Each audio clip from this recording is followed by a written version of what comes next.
नमस्कार दर्शकबिन, म प्रस्तुता कुमार पौडेल साधना टिभी नेपालमा यहाँलाई हार्दिक स्वागत गर्दछु। दर्शकबिन, यहाँहरू समक्ष मैले निरन्तर रूपमा ज्योतिष, वास्तु, धर्म, संस्कृति, सपनाको शुभ अशुभ फल लगायतका विविध विषयमा चर्चा गर्ने गरेको छु र आज पनि म यहाँहरू समक्ष एउटा यस्तो महत्त्वपूर्ण विषयमा चर्चा गर्न लागिरहेको छु कि जसले तपाईको जीवनलाई नै काया पलट गरिदिन सक्छ। दर्शकबिन, के हो त त्यस्तो जीवनलाई नै काया पलट गर्न सक्ने चीज पनि हुन्छ? अवश्य हुन्छ दर्शकबिन। यदि हामीले कुनै पनि चीजलाई सही तरिकाले सदुपयोग गर्न सक्यौं भने हाम्रो जीवन काया पलट्ने हुन सक्छ। दर्शकबिन, राख्नुस् त्यस्तो चीज तपाईको सिरानी मुनि जसले तपाईको जीवनलाई काया पलट गरिदिनेछ, तपाईको भाग्य चम्काइदिनेछ। तपाईको सिरानी मुनि कस्ता कस्ता चीजहरू राख्नाले गर्दा तपाईको जीवनमा सकारात्मक ऊर्जा प्राप्त हुने गर्दछ।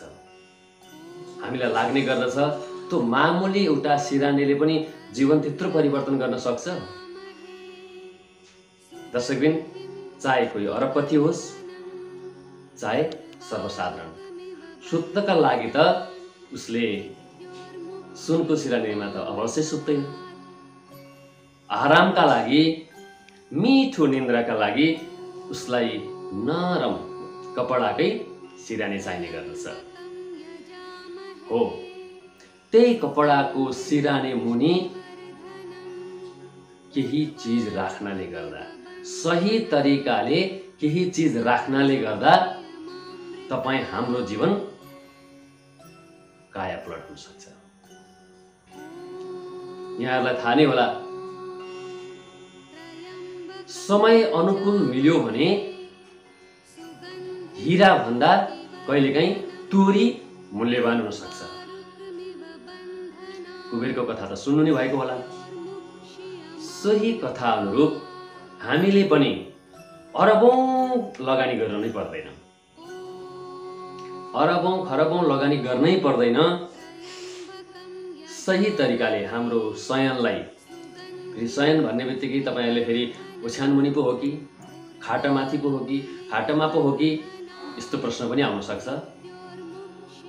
दुविधामा नपर्नु होला, हाम्रो सिरानी मुनि नै हो। कस्ता कस्ता चीजहरू हाम्रो सिरानी मुनि राख्नाले गर्दा तपाईं हाम्रो जीवन काया पलट हुन सक्छ। दर्शकबिन, अब लागौं विषयवस्तु तर्फ चर्चा गर्नका निम्ति। पहिलो नम्बरमा रहेको छ सकारात्मक ऊर्जा भएको मयूरको प्वाख। दर्शकबिन, यहाँभन्दा अगाडिको एउटा कार्यक्रम, जुन कार्यक्रममा मैले घरमा राख्नै पर्ने महत्त्वपूर्ण 11 जिनिसमा पनि मयूरको प्वाखको बारेमा चर्चा गरेको थिएँ। मयूरको प्वाख म अत्यन्तै धेरै सकारात्मक इनर्जी, पोजिटिभ इनर्जी हुने गर्दछ।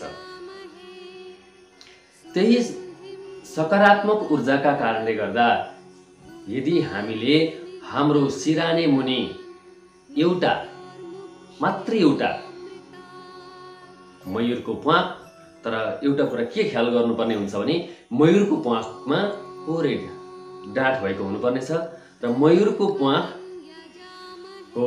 प्वाखहरू चटक्क मिलेको हुनुपर्नेछ र त्यो सही तरिकाले पोजिटिभ ऊर्जा भएको, रङ सबै कुरा मिलेको।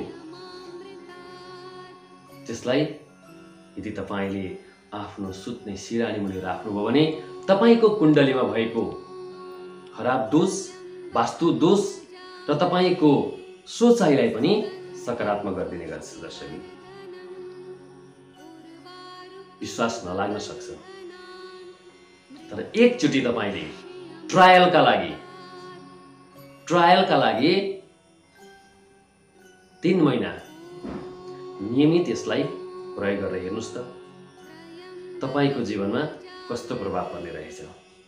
यसै गरी अर्को विषय रहेको छ तुलसीको पात। दर्शकबिन, तुलसीको पातमा पनि पोजिटिभ एनर्जी हुने गर्दछ। 4 देखि 5 वटा तुलसीका पातहरूलाई नियमित रूपमा आफ्नो सुत्ने सिरानी मुनि राख्नुहोस् र त्यसलाई बिहान उठिसकेपछि आफ्नो नित्य पूजा नुहाई धुवाई गरिसकेपछि ती बेलुका राखिएका तुलसीका पातहरूलाई ग्रहण गरिदिनुहोस्। र एउटा कुरा ख्याल गर्नुहोस् दर्शकबिन, तुलसीका पातलाई कहिले पनि बेलुकाको समयमा नटिप्नुहोला। यसले तपाईलाई झन् ठुलो नकारात्मक ऊर्जा प्रदान गर्नेछ। तपाईले तुलसीको पातलाई बिहान जब नित्य पूजा गर्नुहुन्छ र नित्य पूजा गरिसकेपछि तपाईं तुलसीको मोठमा गएर पात टिप्ने 4 देखि 5 वटा र ती पात लिएर भित्र आफ्नो शयन कक्षमा जाने र बेलुका राख्नुभएका ती 4 देखि 5 वटा तुलसीका पत्ता उठाउने र नयाँ पातहरू त्यहाँ प्रतिस्थापन गर्ने र पुराना बेलुका राखिएका पातहरूलाई ग्रहण गरिदिने। यसो गर्नाले गर्दा तपाईको जीवनमा प्रत्यक्ष यसको प्रभाव पर्नेछ। कुण्डली दोष, वास्तु दोष, नकारात्मक सोच सबै बिस्तारै बिस्तारै हटेर जानेछ। दर्शकबिन, यसै गरी अर्को विषय रहेको छ धार्मिक वस्तुहरू। धार्मिक वस्तु भन्ने बित्तिकै तपाईले के बुझ्न जरुरी छ भने धर्म सम्बन्धीका विषयहरू, धार्मिक किताबहरू, गीता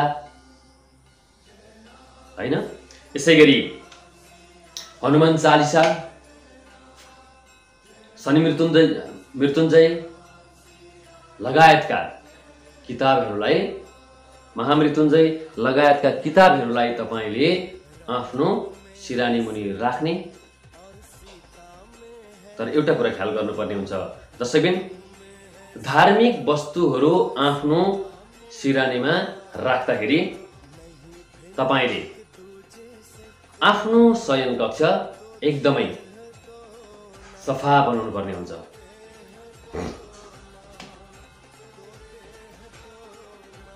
तपाईको कोठा सफा भएको हुनुपर्नेछ। तपाईको सिरानी पनि तपाईको तन्ना चटक्क मिलेको हुनुपर्नेछ। बेलुका सुतेको सिरानीको खोल, बेलुका सुतिएको तन्ना परिवर्तन गरेर त्यसलाई सफा गर्नुपर्दछ र बिहान अर्कै तन्ना ओछ्याउनु पर्दछ। बेलुका र बिहानको तन्ना, बेडसिट परिवर्तन हुनुपर्नेछ र तपाईको शयन कक्ष दुर्गन्धित हुनुहुने छैन। यदि तपाईले त्यसो गर्नुभयो, धार्मिक वस्तुहरू, सिक्का, मुद्रा, पञ्चधातुको प्रतिमा,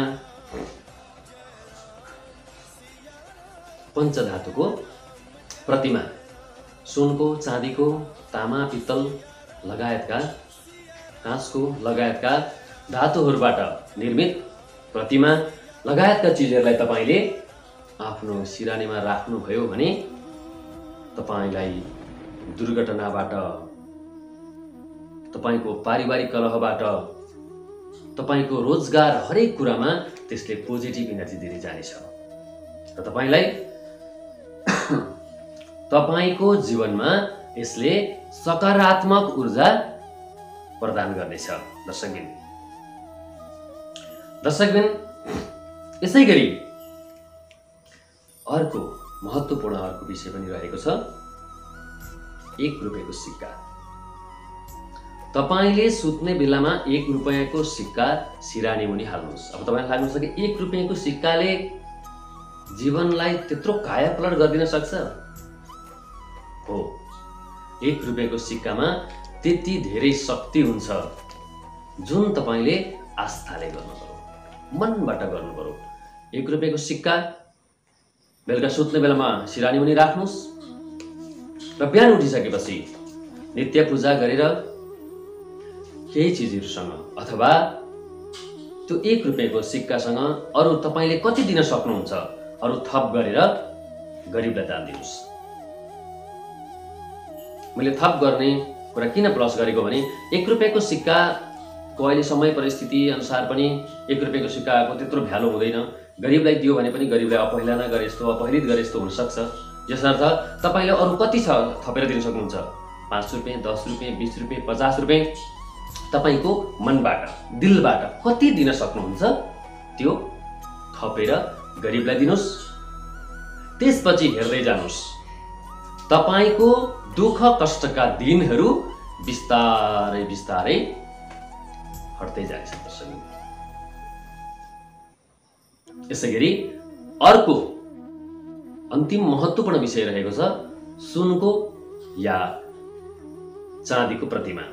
यदि तपाईको कुण्डलीमा चिना हेराउँदाखेरि चन्द्रमाको दोष रहेको छ चन्द्रमा बिग्रेको छ भन्ने कुरा ज्योतिषले गर्नु भएको छ भने तपाईले तपाईको चन्द्रमाको दोषलाई निवारण गर्नका निम्ति चाँदीको प्रतिमा तपाईको सिरानी मुनि नियमित रूपमा राख्न जरुरी छ।